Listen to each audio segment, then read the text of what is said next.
C'est un verset bien connu de ceux qui prêchent la bonne nouvelle et qui l'appliquent pour notre époque. Mais nous allons voir ce que nous pouvons faire dire à ce verset. Matthieu, chapitre 24, le verset 14.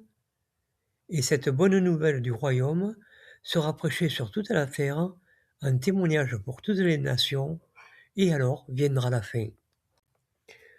Nous pouvons voir que le contexte de ce verset se situe dans le 1er siècle, la prédication de Jésus et de ses apôtres. Le verset suivant montre bien qu'il s'agit de cette période où les Romains ont attaqué Jérusalem en 66-70. Paul a dit que cette bonne nouvelle a été prêchée sur toute la terre à son époque, et nous pouvons comprendre que c'est surtout la terre d'Israël. Le verset continue en disant que la fin viendrait à la fin de cette prédication, et c'est ce qui s'est passé, parce que Jérusalem et son temple ont été détruits. Pourquoi peut-on dire que la fin était la fin de Jérusalem et non pas la fin du monde?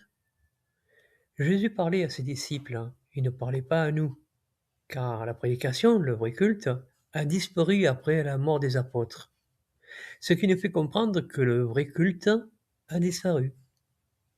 Rien que ce point, si nous l'étudions sérieusement, nous montre que ce verset n'est pas pour notre époque. Le contexte, le fait que le vrai culte a disparu, nous ouvre les yeux. Rien dans la Bible nous indique que cette prédication devait se poursuivre, et rien dans l'histoire nous dit que ce vrai culte s'est poursuivi, bien au contraire.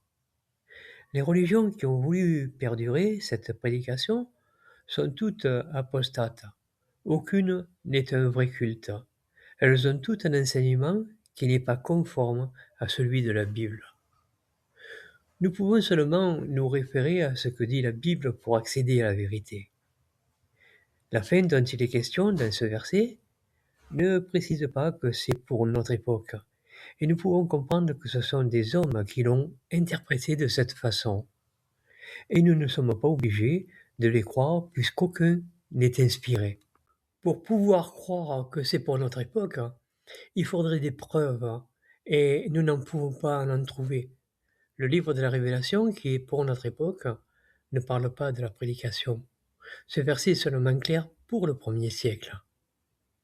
Il faut faire attention à ce que disent les autres, qui paraît vrai sur le coup, mais qui se révèle faux par la suite.